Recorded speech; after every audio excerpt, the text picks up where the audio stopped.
Hi, everyone. Welcome to another episode of the e-commerce blueprint. This is our third episode. For those of you who don't know me, my name is Alan Jaffe. I'm the CEO and founder at eComplete, and our new product is the e-commerce blueprint. I've been in e-commerce for over 21 years, and I've got the scars to prove it. The e-commerce blueprint was actually born out of everything that can go wrong in an e-commerce business. And it unpacks that e-commerce is not just about a website or marketing, it's multifaceted.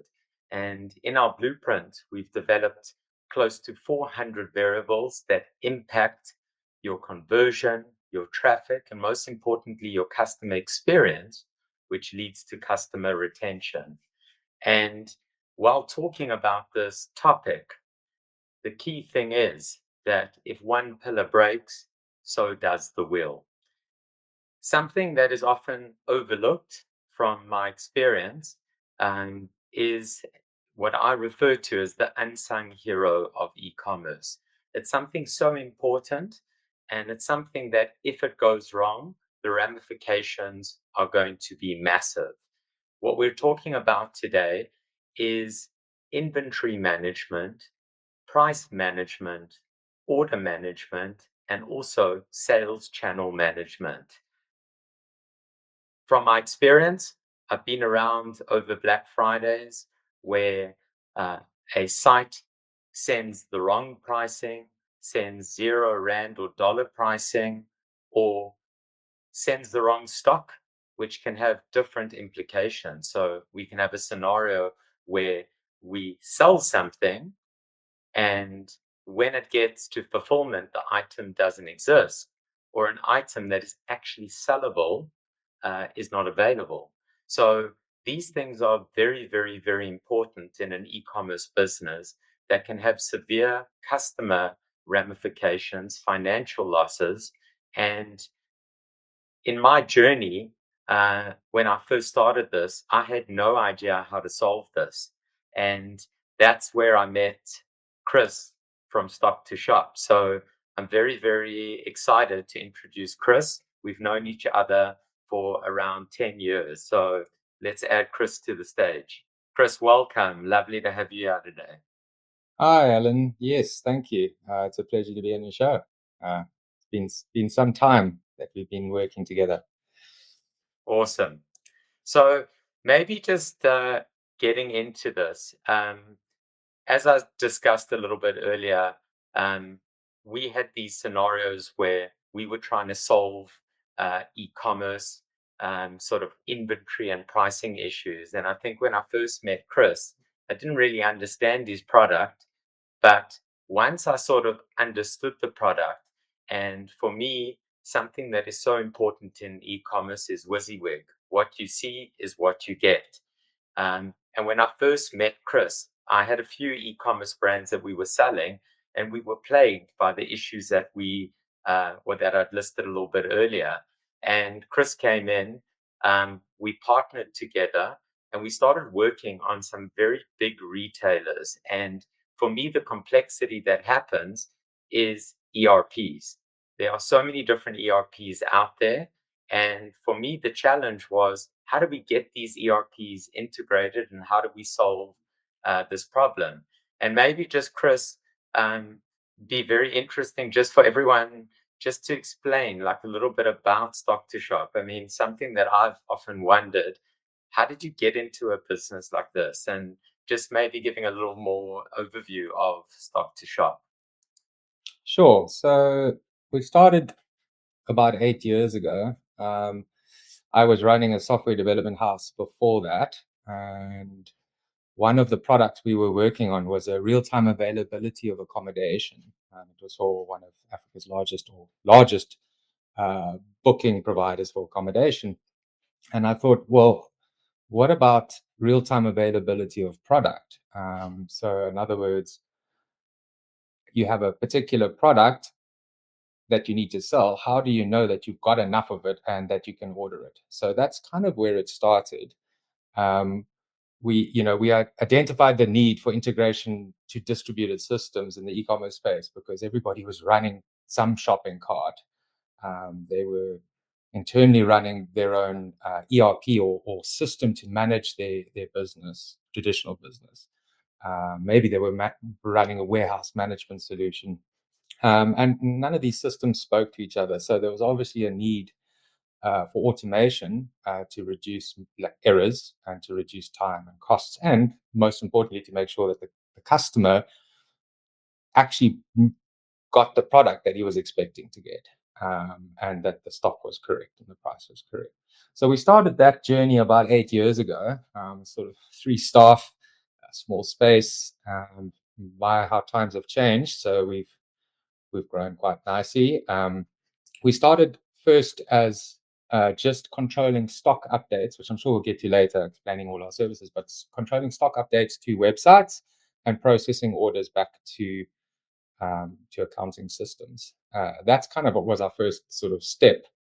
And over time, we've improved our software. We've added a bunch of features, and specifically, we've improved our internal processes. Our staff now understand supply chain processes within the e-com space. So we've started modeling different parts of this e-commerce lifecycle. And we've also sort of moved towards wholesale and distribution management, or B2B type management with our trade stores. So we started out, mainly dealing with, small and medium-sized companies.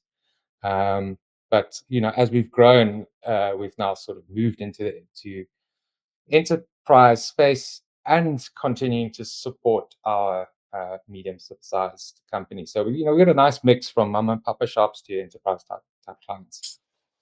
So yeah, and I think one of our main selling points in the enterprise space is our customization. So yeah, that's kind of where we knew there was a need. We were the first. There was no systems like ours back then. There is more competition now, but we feel that we've been through it. We built it with the idea that I had, and it really has grown. It's been something quite special to watch. I'm quite proud of it. Awesome. I'm going to just share your site, because I think each component has valuable insights. And before I do that, talking about the pain points. So before we knew, like, number one, the complexities and how to integrate, we were dealing in scenarios of manual uploads of products through spreadsheets. Believe it or not, when we first started, we used to update price through spreadsheets. And that's obviously coupled with inventory. That's where we actually started encountering more and more of these problems. And the thing with, like, one thing going wrong, it's multiplied thousands of times, especially over a high season sale. So Chris, I'm just going to share this quickly.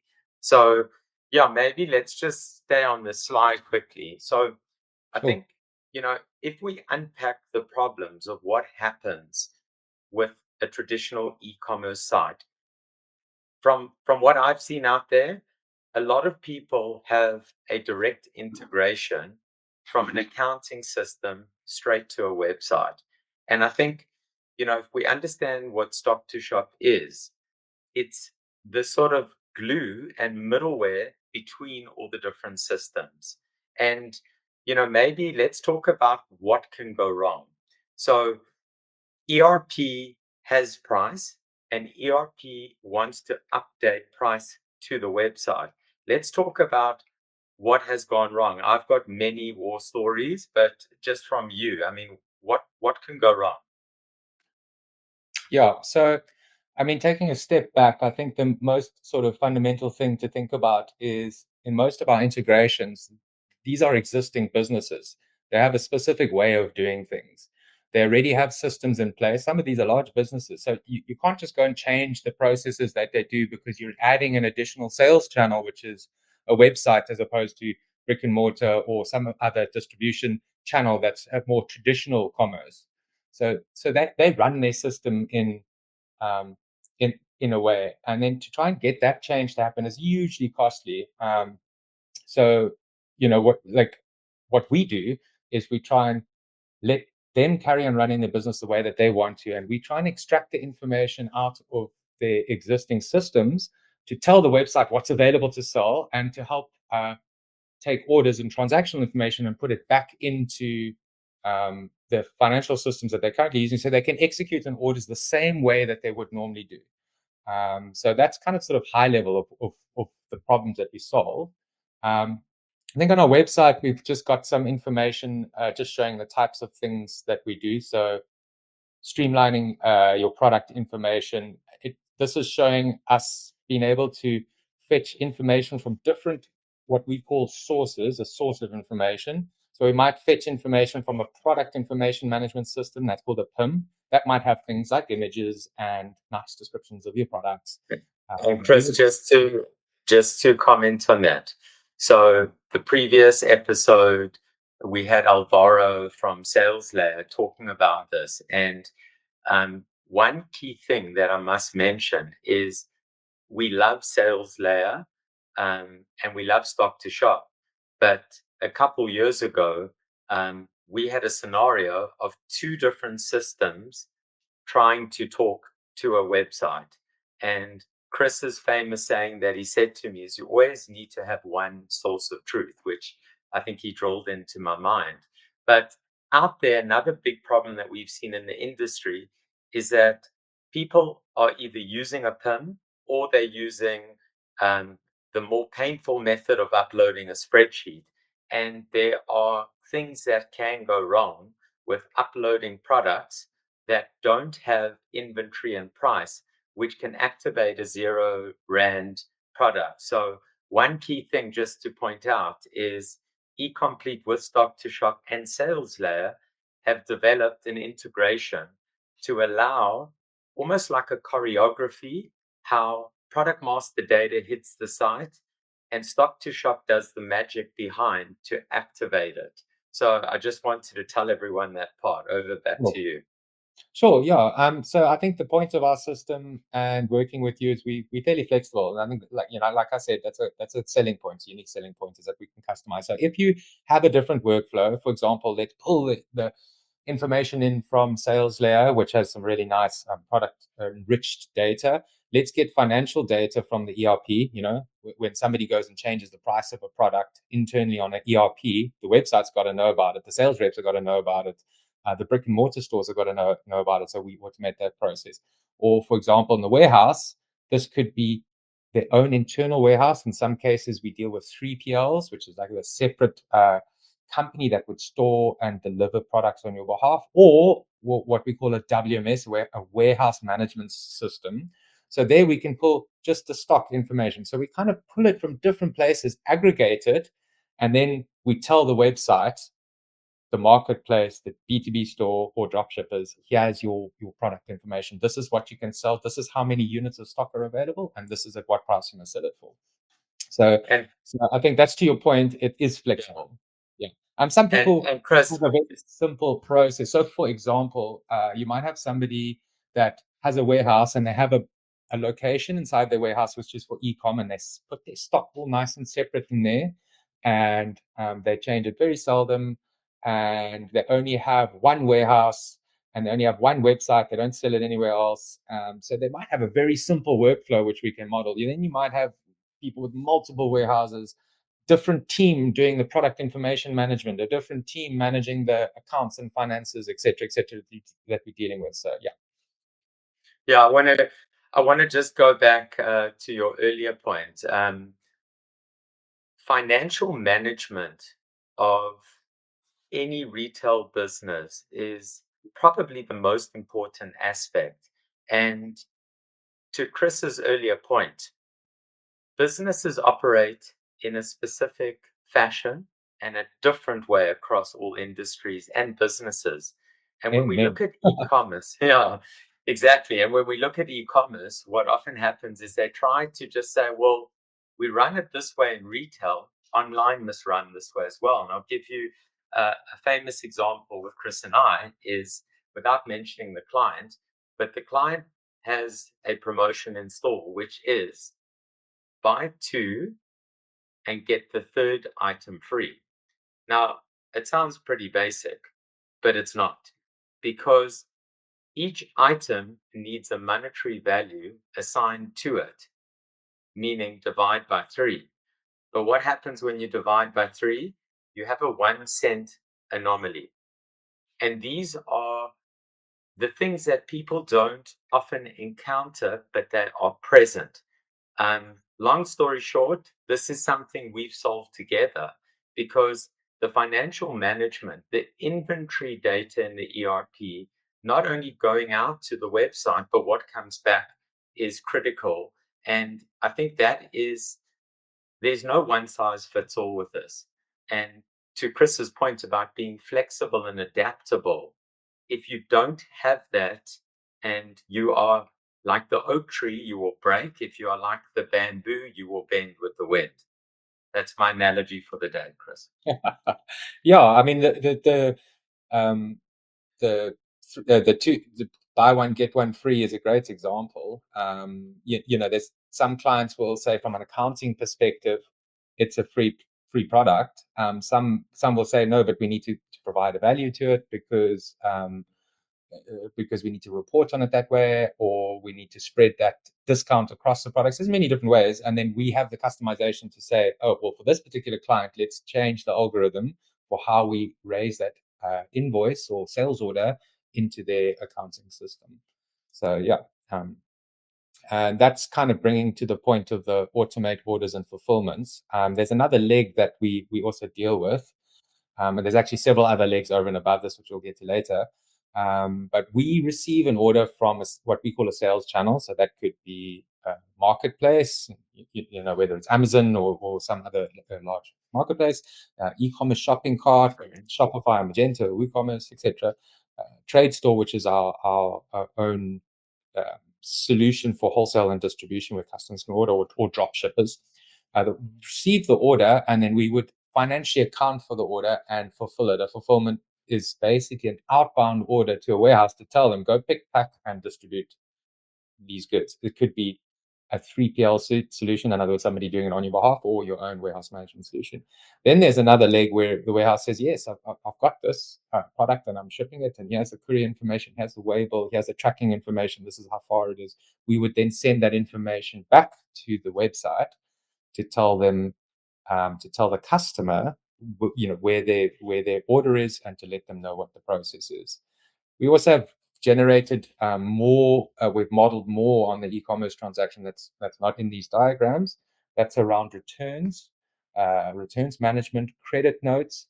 Another really important new feature on our application is the ERP and the warehouse speaking together for inbounding stock and receipting it. So that's another process that nobody really thinks about in the e-commerce space. When you're dealing with a 3PL and an external party managing stock, you've got to tell them what products you're getting. What products you're sending. They're going to receive a box, a pallet, or many pallets, and they're going to break it apart and scan all the goods. They're going to send back and tell you, yes, I've received them, or no, you gave me 3 short.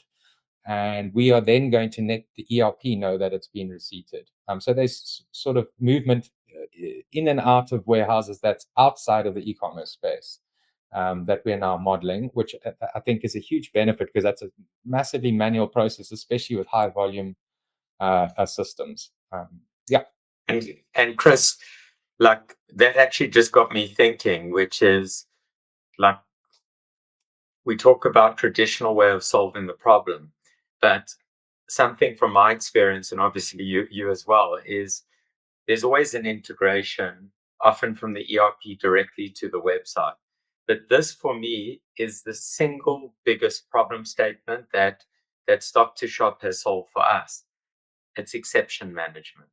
And I just want to unpack this a little bit more, because for me, this has allowed us to deal with errors. We have to understand that everything works in a sort of lab environment, but when it goes out and there are thousands of permutations, things can go wrong. So I'll just give a couple examples and we can talk about this. For me, it's Black Friday. we're updating the night before 55,000 products with price. Somebody made a mistake. They added an extra comma, full stop, or a special character. And in the traditional environment, that import then just stops. And when it just stops, guess what happens? Your price doesn't update. And that's when you can have like either a terrible scenario of pricing being wrong, or the wrong pricing, or 0 Rand pricing. So just on the sequence, the first thing that we sort of work with Stock2Shop on, and their product has this, is a queue block can occur when a certain price item, there's an issue. It can also have a block when some product master data has incorrect issue. And the way it works with our team is we get an alert. Our team is notified straight away that there's an issue. We can then either skip the issue, we can do an automatic retry on the issue because it could have been a connection from their side. You can also have a scenario where their ERP is down, where Stock2Shop will keep trying. So, Chris, that was part one. But I mean, any comments? Yeah, Because so I on think that part, we've worked nicely together over the years, because a lot of your feedback from an operational perspective has gone into further updates on our software. So we are looking at better ways to process things. We're always innovating. For example, different modes to sync. Getting a bit technical here, but to sync data between two different systems. Like, how do we handle failure? Do we just automatically, you've got Alan's example, 50,000 products and there's one bad apple. Do you want to send no products just because there's one bad apple? So, we're working, and we've got different processes in place now to actually mitigate those types of scenarios. Obviously, the alert management and sending alerts to eComplete so that they can rectify issues is a great feature. And another really sort of important point that I touched on earlier was process management. So internally in our company, having the knowledge of how these things operate. In other words, how does Black Friday work? We can't do it the night before. We've got to spend 2 weeks building up a process of how the switchover is going to happen. So it's the knowledge within the technical staff within our company that guides our clients to say, hey guys, let's not set ourselves up for disaster. Let's work on something that's going to work. it's yeah. I mean, I'm just thinking about it.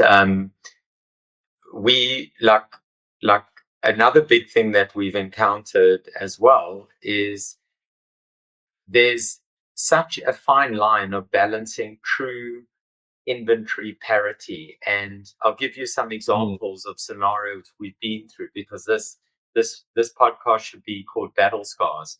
The current payment gateways in South Africa, you have a lot of customers who try pay, and the way the e-commerce platforms work is when you're checking out and you go to a payment gateway, the actual inventory is held for a certain amount of time.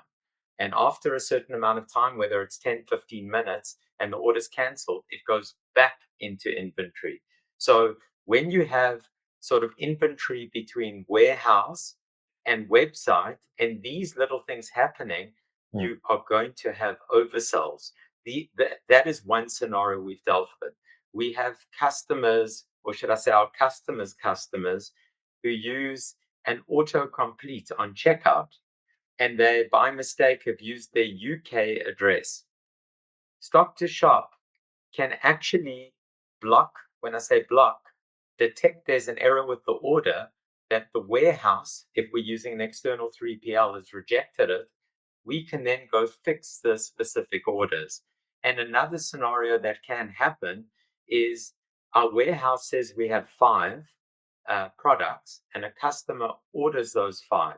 And as the person walks to find the 5th product, let's just say it's been misplaced or it's vanished.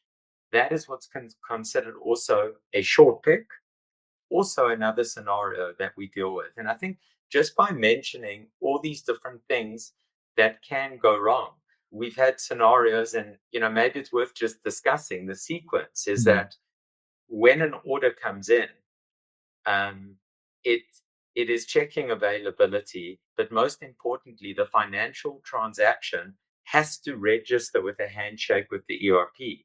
And if the ERP is down, I mean, if you think about it, you have to register a financial transaction with your ERP, then the whole order sequence goes completely out of sync. So this exception management that we deal with, from pricing, product data, incorrect order details, short picks, even down to returns, is really the part that people don't speak about. But this is the part that helps you win the race. Yeah, Any absolutely. comment?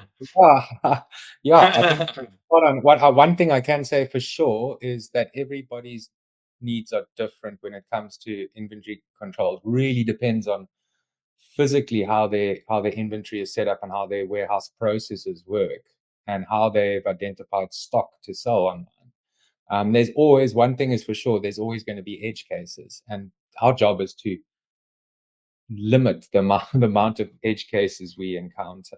Um, I mean, a very obvious one or common one is a race condition between different people trying to order the last product. How do you deal with that? What's your strategy? There's many different ways to do it. What is the strategy? Another example would be, do you want the warehouse to know before the financial system?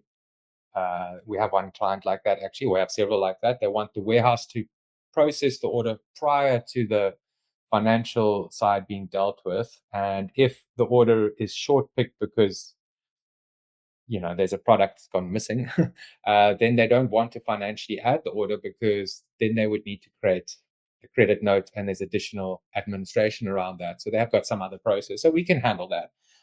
So every single client, especially the larger sort of enterprise type clients, would need these types of workflows, which we can accommodate. The smaller clients that are running more basic ERPs would generally, there's kind of one or two ways you can possibly do it physically with the actual software, and then we'll be modeling those, which we do. So yeah, I think that's my only comment. Yeah, it's Chris, if you and I wrote a book, it would be how to avoid overselling, because we've Yeah. between both companies, um, if there's one oversell with both the logging that we run, we like I mentioned, the payment gateway, withholding an order, but you have to have that certainty, because in my early days, we had a warehouse issue, not ours, an external one, where we had something, I think it was about 8 years ago, something like 1,800 oversells. And from a customer service, which will be another episode, very difficult. But the key thing is, overselling um, is a terrible scenario, and it's the last part of this, but we're going to talk about financial impact and customer retention.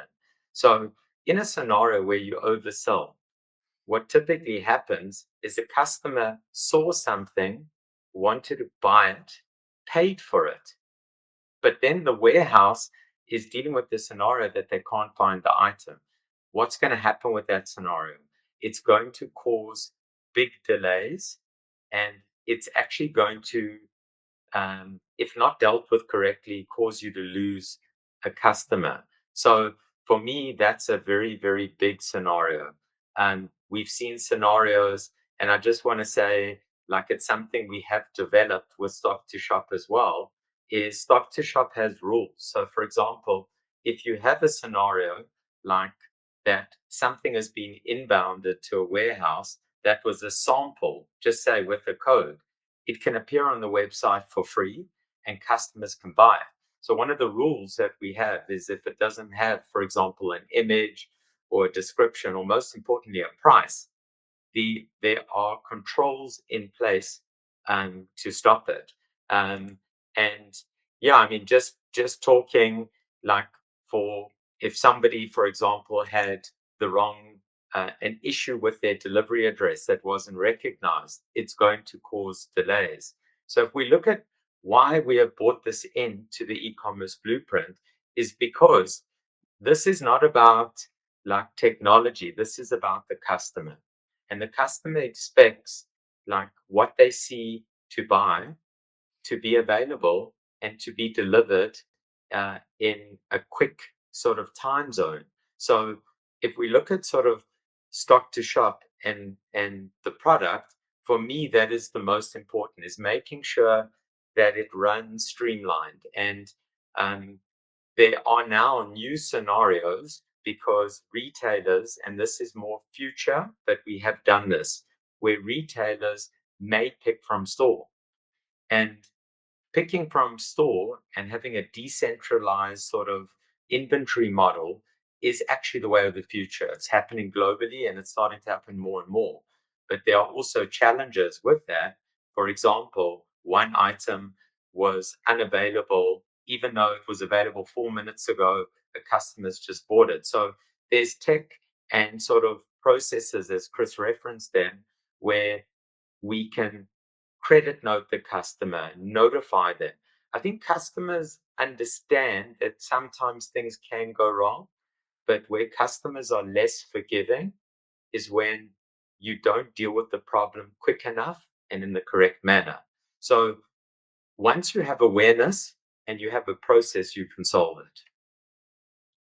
Yeah, 100% agree with you there. I think transparency and accountability for for the customer. In other words, the customer knows what's going wrong, what's happening with their order. I think that's key, and that's where our notification processes and error handling comes into place. I think that's key. And instead of, it takes a week for you to contact the customer because you don't really know the state of the order at the warehouse because there's no feedback or there's difficult to communicate with them or etc. etc. So I totally agree with you.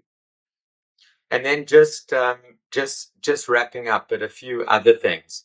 So the holy grail in, call it, e-commerce is having a source of truth of inventory.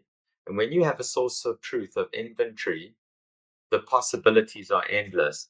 And something that is very big, but not always applicable for every business, is having different channels to service your customers. So once, stock to shop is integrated, there's a B2B component. And when I say not for everyone, not every business does sort of B2B or wholesale, but because you've got that system that's doing the processing and with the ERP in the warehouse, that can happen. And I think the big thing, because yes, I am a big advocate for direct to consumer, but marketplaces like Amazon, like Takealot, are still a very big channel. And in an ideal world, and let's just say it happens more than often with us, is once we've got this foundational layer secured, we can do B2B, we can do marketplace, and we can do third party sort of integration sellers. Chris, like any just comment on that, and then I think we are close to wrapping Yeah, up. I think that's actually our favorite client is wholesale and distribution or large retail that we gain access to their system that wants us to help them sell cross channel, especially on our trade channel. It's actually our biggest selling channel because it really gives them maximum benefit of using our system because we integrate distributed systems. We can tie all these different sales channels together and hopefully streamline processes and increase revenue. So 100% agree, and that is exactly what I envisaged 8 years ago, and still what we believe to be is the way forward in an omni-channel environment. So. Awesome. Well, Chris, thanks so much for being on here today. Uh, I think anyone who watches this, like, actually should know a lot more, not about what goes well, but what can go wrong, and most importantly, how to mitigate it. So, thank you so much for your time. Yes, Alan, it was wonderful, and I do think we should really sit down at some point and write that book together because I have many stories and many possible things that could go wrong. At least I hope we can help you with that. Cool. Thank you. All right. Cheers, Alan. Keep well.